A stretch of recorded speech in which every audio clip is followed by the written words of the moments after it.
Sumasagot ka pa talaga, ha? Akin na nga yan. Ate, ano ba? Hoy! Pia! Ate! Tumigil ka nga! Bakit ba? Shane, paano tayo nito? Wala na sila ng mama at papa. Hindi ko alam po eh. Hindi ko alam kung ano na magiging buhay natin ito. Wala na tayong mga magulang. Tsaka isa pa, di pa tayo tapos ng pag-aaral. Hindi ko alam kung paano tayo mabubuhay. Pero, Shane, kailangan natin maging matatag eh. Siguro, mag-working student lang siguro kahit mahirap para mabuhay tayo, Shane. Kasi kung tatambay lang tayo dito, wala tayong mapapala eh. Kaya ako eh. Hoy! Itigil niyo yung mga pag-iyak niyo dyan. Napaka-drama niyo. Patay na yan. Mababalik niyo pa ba yan? Oh. Hoy, O ano? di porket panganay ka, ganyan ang ugali mo. Panganay ako at simula sa araw na to ako ang masusunod dito. Ate naman, kakamatay lang nila papa't mama. Ba't ganyan ang ugali mo? Dahil panganay ako. Grabe ka naman ate. Tigil mo yung pag-iyak mo, Shane. Drama mo. Respetuhin mo naman yung pagkamatay nila. Oh. Ako ang respetuhin niyo simula ngayon. Kung gusto At mo kung- respetuhin ka namin, dapat respetuhin mo rin sila, di ba? Patay na yan eh. Ano pang gagawin ko dyan? Nasa akin ang ari-arian yan. At kung hindi kayo susunod sa akin, bukas ang pinto, pwede kayong umalis dito. Ate, grabe ka naman. Bakit ka ganyan? Imbis na tayong tatlo magtulungan, parang pinapa-air mo pa yung pride mo ah. At saka ito ang tatandaan nyo ha. Lahat ng naiwan ng magulang natin ay akin. At hindi ko pwede makihati sa akin dahil ako ang panganay. At ako ang masusunod dito. Itatak nyo yun sa utak nyo ha. At pag hindi talaga kayo sumunod sa akin, papalayasin ko kayo dito.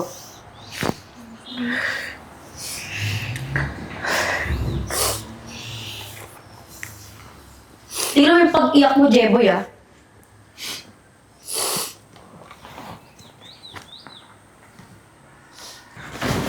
Nagkakaintindihan ba tayo? Sagot! Sige po ate. Sagot ng maayos. Oo ate.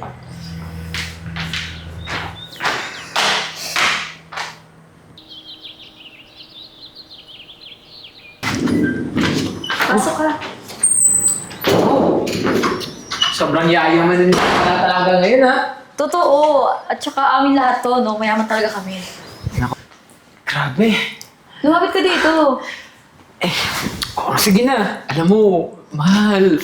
Grabe, laki ng bahay. Tapos dito na ako titira. Alam mo, pag dilipat pa yung iba naming ari-arian, mas yayaman pa ako lalo. Ako, excited na ako kasi Baka naman matagal yung kamay ko. hindi ko lang mararanasan ito eh. Alam mo naman, di ba, na laki ako sa hirap. Tapos ngayon, magkakaroon pa ako ng girlfriend na ubod ng yaman. Lalong-lalo na kapag malipat na sa'yo yung kayamanan ng lahat ng pamilya mo. Tsaka mabibili na kita ng bagong toothbrush. Ako, babe, salamat ha. Tsaka, grabe. Alam mo dun sa taas mo, pwedeng pwestuhan ng pag-gym mo yan. Naman! Para mas lalong lumaki yan ang braso mo. Para ka na si Manny Pacquiao eh. Susuntuin ko mga babae mo. Nako, grabe ka. Kung galala kasi wala naman akong babae. Naku naman. Alam mo, sobrang excited na talaga ako tumira dito. Tsaka, may alak mo. Ako, Para sa'yo masaya. talaga yan. Magdiwang tayong dalawa. Yes. Mag-celebrate tayo. Ayan o. Tsaka, Ayan. alam mo yung mga kapatid ko? Walang laban sa akin yun. Ang Nako. dali-dali pa ikutin ng dalawang gonggong na yun, no? Sa laki ba naman ang braso mo? Isang kamao mo lang yun, talsik yung dalawa ngayon. Sapa ka talaga sa akin mamaya. Basta yung sapak mo, yung pangmalakasang sapa, yung halos hindi ako makahinga. Sabi, basang-basa naman yung kamay mo. Cheers! Cheers. Sino naman yan? Yan ba yung mga kapatid mo? Oo eh. Sino siya ate? Boyfriend ko at dito na siya titira at wala kayong magagawa ha. Teka lang ate. Sigurado ka ba? Sasabihin ko ba kung hindi? Konting respeto naman sana sa mga magulang natin, ate. Shane, patay na yung tao, rerespetuhin pa din. Ayun na nga ate. Sabi ko- Kakamatay lang ng magulang natin, magpapadala Tumigil ka ka agad dito tumigil ng ka. boyfriend mo. Sabi ko akong respetuhin niyo sa pamamahay na to. Ano, ate? Dito titira yan? Oo, bakit? Ate naman, hindi porke tatlo na lang tayo dito sa bahay, magdadagdag ka pa ng palamunin. Baka nakakalimutan mo. Lahat ng naiwan ng magulang natin ay sa akin. Teka, sandali lang. Hindi naman kayo magpapakain sa akin eh. Si Pia, siya yung gagasot at magpapakain sa akin. Kaya huwag na kayong umangal dalawa ha. Baka gusto niyo palayasin ko talaga kayo dito. Tara na nga, Shin. Angal-angal pa eh. Ano, makailamera din pala talaga yung mga kapatid Naku, mo, no? mapapalayas ko na talaga yung mga yan eh. Naku, ilang beses mo na sinabi yung mapapalayas. Bakit kaya hindi mo gawin? Tsaka gagawin ko muna silang katulong. Diba? Ayos yun, babe. At least, diba, hindi na tayo maghahanap ng mga bagong katulong na papasok dito. Hindi na tayo pupunta ng agency kasi yung dalawang kapatid mo pwede natin gawin katulong eh. Kasi mukha namang mga paslupat katulong yun. Mga gunggong pa, diba? Alam mo, ibang-iba ka talaga sa kanila, no? Tinan mo ikaw, oh. Braso ko na naman. Pero syempre, masarap naman yung braso mo. Ano ba yan? Yung gusto ko sa'yo eh. Malaki katawan. Tapos, parang, ano mo na. Sweet na ng ulo ko. Alam mo, mas mabuti pa. Pahinga muna tayo sa taas. Labing-labing muna tayo. Boom. Boom talaga. Sabog talaga. Tara na. Hindi na. Akit na tayo. Ha? Akit na. Wala kasi eh. Ano wala? Ayoko. Ano ka ba? Tara na. Lasing ka na eh. Hindi ka na. Tayo ka na.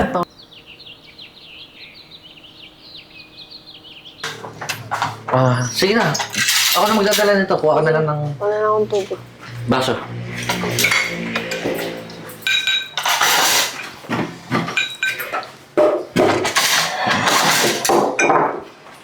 Sige na, lapag mo na lang yan dyan. Sige. Ayun, kumain na tayo. Gutom na rin ako eh. Noong oras na kasi eh. Oh. Mabuti naman at nakapaghanda na kayo. Ito, babe, umupo ka. Oh. Sinong nagsabing sumabay kayo dito? Ito nga ba yung niya? Sino may sabing sumabay kayo sa pagkain? Ah, baby, medyo sisikipan kasi ako pag Bakit? marami tayo dito sa Ano lang kayo lamesa. sumabay sa mga katulong? Nagsabay pa kayo sa amin ng boyfriend ko. Tayo lang naman dito sa bahay, ate. Bakit hindi pa pwedeng magsabay-sabay kumain? Kaya nga, tsaka kami naman kumilos dito. Kami nagluto, kami nagsaing. Wala Tapos, akong pakialam. Naririnig niyo ba ako? Doon kayo sumabay sa mga katulong. At tong lamesang to, amin lang to. Hindi naman pwedeng ganun, ate. Ano hindi pwede? Kapatid mo kami. At simula ngayon, tatanggalin ko ng mga katulong dito at kayo ang ipapalit ko. Hindi naman kami papayag, ate. Mga kapatid mo kami. oo nga ate. Bakit naman kailangan mo patanggalin yung katulong tapos kami ipapalit mo? Baka nakakalimutan nyo. Oras na hindi kayo sumunod sa akin, papalayasin ko kayo dito. Alam nyo, kung ayaw nyo mapaalis dito sa bahay, sumunod na lang Kapal kayo naman sa ang nyo. mukha mo. Pwede Eh ba? bakit? Gusto nyo ba mapalayas kayo dito? Wala kang karapatang magsalita. Simula ngayon, may karapatan na siya. Bakit, Dahil ate? Dito siya nakatira. Boyfriend mo lang naman yan, di ba? Oo, boyfriend ko siya. Bakit? Nagmamahalan kami. At isa pa, kung may karapatan si Pia dito sa bahay, edi may karapatan na din ako, di ba? Kayo lang yung walang karapatan dito, kaya dapat makikisama kayo. Hindi yung puro mga kontra lang yung mga iniisip ninyo. Alam nyo, ginagawa ng ate ninyo kung ano yung ikakabuti para sa lahat. Dapat sumusunod kayo. Tara na, Sin. Wala na akong gana. Ito kayo. Eh, sabihin mukha mo, Shane, ha? Si Barot ka dyan. Alam mo, bilib din talaga ako sa'yo, ano? Isang salita mo lang, napapaamo mo yung dalawa. Mukha naman kasi mga utu-utu talaga eh. Mga gunggong. Grabe ka, nakakatakot ka talaga eh. Kaya bilib talaga ako sa'yo. Oh, kumain tayo. Ah, sige, ako na. Ako na maghahanda para sa'yo. Eh, alam mo naman na ikaw yung prinsesa ko dito, di ba? Naks. Mga prinsesa, dapat pinagsisilbihan. Tsaka inalagaan. Di ba? Dapat sinusubuan pa nga yan eh. Ah, ito. Ito na. Gusto mo ng talong? Tortang talong? Yeah. Alam ko naman na paborito mo yung talong. Yan. Okay lang, ito. Kuha ka din sa'yo. Tikman mo. Ay, Tingnan kita. meron akong torta dito eh. Tikman Wait, mo. talaga kita. Asa, tikman mo. Tikman mo muna. Wait lang kasi. Brown na brown yan. Wow. Sige. Kaya nga. Ano lasa? Busog na. Ikaw lang. Kakatikim mo pa lang, busog ka na agad eh. Alam mo, sa tuwing tinititigan kita, babe, nabubusog na talaga ako sa'yo eh. Kasi, sa tuwing nakikita kita, Alam mo, parang parang kang kulang ka. Parang ang FB Reels. Bakit naman? Nakakainis. Ikaw ano, bakit ka naman naiinis sa FB Reels? Oh, subukan naman. Sige nga, Ikaw sabuhan. naman. Sige nga, matry nga. Pero kaya mo to. Grabe ka naman, ang laki niyan eh. Hati-hati. Hindi naman ako susuko ng napakalaki. Joker ka talaga, no? Hatiin na. Yung maliit lang. Yan, okay na siya. Gusto mo ng rice? Hindi na, okay na yung talong. Ang cute naman sumubo. Pero mas gusto ko pa yung subo mo. Aray.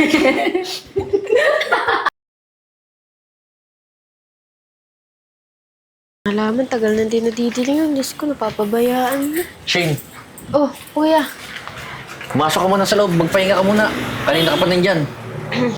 Kuya.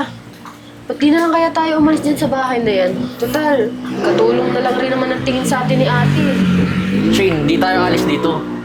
May karapatid din tayo dito sa bahay na to. Kuya, hanggat magkakasama tayo dyan sa bahay na yan, hindi matatahimik ang buhay natin, lalo't ganyan. Yung boyfriend niya nangingialam na rin. Shane, huwag ka mag-alala. Gagawa ang paraan. Di ko papayag na ang kini itong bahay na to. Sige na, tapusin mo muna yan at magpahinga ka na doon ha. Sige, kuya.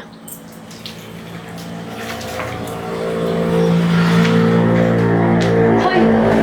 Bakit ang kalat-kalat dun sa may sala? At iniwan mo yung mga labahe dun sa kwarto ko? Marami pa akong ginagawa, ate. Sumasagot ka pa talaga, ha? Akin na nga yan. Ate, ano ba? Hoy! Pia! Ate! Tumigil ka nga! Bakit ba? Sumusobra ka na eh! Eh, tatanga-tanga yan eh. Parehas kayong tanga. Hindi nga Kasi tama yung mga pinapalakas pinagagawa mo dito eh. Bakit? Bakit mo kami papalayasin dito sa bahay? Kasi akin naman na tong bahay na to eh. At nakuha ko ng ari-arian. May karapatan din kami dito dahil kapatid mo kami, ate. Ikaw huwag kang sumagot ha. Bubusalan kay bunganga mo. Ate, bakit ka ba ganyan? Nagbago ka na eh. Hindi ka naman ganyan dati eh. Teka, ano naman to? Kayong dalawa talaga, hindi kayo tumitigil eh. Ba't ba nangingialam ka? Kaya nga, ano karapatan mo ba kailan dito ha? Bakit? Alam mo, Sampid ka lang. hayaan ko lang siya. Ha? Pwede ba kayong dalawa makisama naman kayo? Dapat ikaw ang nakikisama. Kami pa ang kailangan makisama. Malamang! Kasi dito sa bahay, makakatulong lang kayong dalawa. Di ba sinabi ko sa inyo, katulong kayo dito? Alam niyo, ang titigas talaga ng ulo niyo, no? Alam niyo, huwag kayong mag-alala. Kasi bukas na bukas, pupunta na dito yung abogado niyo, di ba? Oo. At mapapalayas ko na kayong dalawa dito. Ano? Lalaban pa ba kayo? Baka naman gusto niyo basahin ko kayong dalawa. Tara na. Magsilayas nga kayo! Alam mo, tama lang yung ginawa mo dun. Huwag ka mag-alala. Kasi konting panahon na lang. Oo eh. Papalayas din yung dito sa bahay, yung dalawang yun. Kasi di ba, bukas na bukas, darating na yung attorney. Ililipat na sa'yo lahat ng kayamanan na meron kayo. Mga perwisyo talaga yung dalawang yun eh. Tara na nga sa loob, nilalamig na ako dito.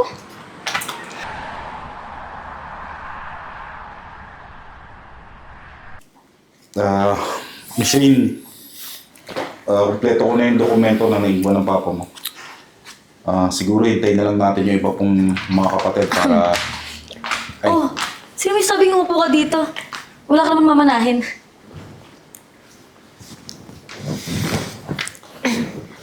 magandang gabi po.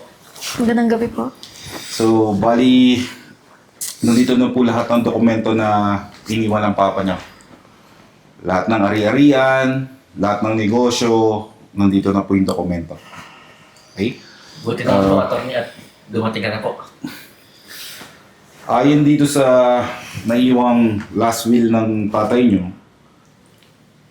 ang 40% ng ari-arian niya ay mapupunta kay kay Miss Shane. Ha? Paano nangyari yun, attorney?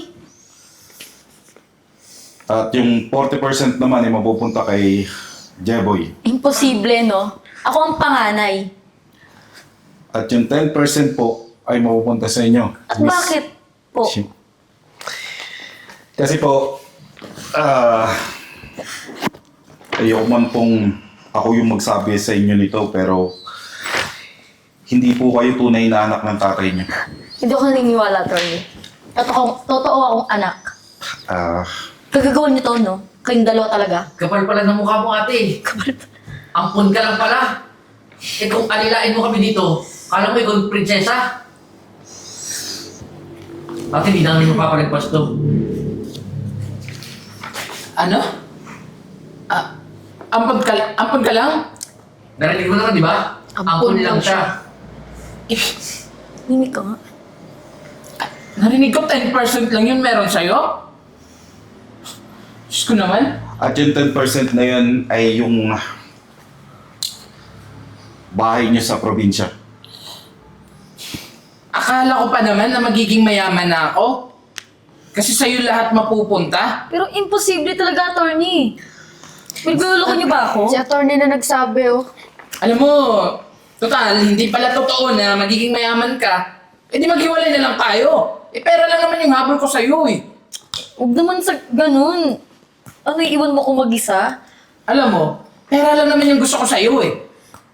Kaya bahala ka na. Wala na akong pakialam sa'yo. Huwag naman ako iwan. Tignan mo na. Di ka kasi nag-iisip eh. Kung gusto niyo po ng patunay, Miss Pia, ito po yung adoption paper niyo. Yung legalities po na inampun po kayo ng tatay niyo. At nandito na rin po yung inimong pamana po sa inyo na 10%, yung pong lupa niyo sa probinsya. So, pasensya na po pero yun lang po talaga yung mapupunta niya. Lahat po ng pera at lahat po ng negosyo ay mapupunta sa tunay niyang mga anak. Thank you po, attorney. Thank you, attorney ha. Pero teka lang. Pwede ba umalis ka na? At kahit piso, wala ka makukuha sa amin dalawa. Umalis ka na, ate.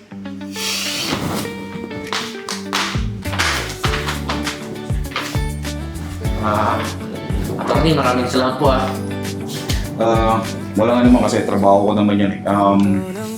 Iwanan ko na sa inyo itong mga dokumentong to. Pakibigay na rin kay Miss Pia itong titulo ng lupa dun sa probinsya. At ito naman yung lahat ng dokumento na kailangan yung permahan para ma-transfer na po lahat sa inyo yung ari-ariya ng mga magulang. Sige po, attorney. Maraming salamat po talaga. Balikan ko na lang to kapag tapos nyo ng basahin at permahan. Sige po, attorney. Thank you po. Sige po, magandang gabi po. Shane, hindi ako makapaniwala na tayo pala yung mas malaking mana. Kaya nga, kuya, eh. Kapal pa ng mukha ni ate. Kaya nga, kung alilain niya tayo dito, kala mo, hindi pa niya yung may-ari ng bahay na to eh, no? 10% lang naman pala yung nakuha niya. Kaya na, Shane, simula ngayon, huwag na natin tulungan yun. Importante, kuya. Ito na lahat ng patunay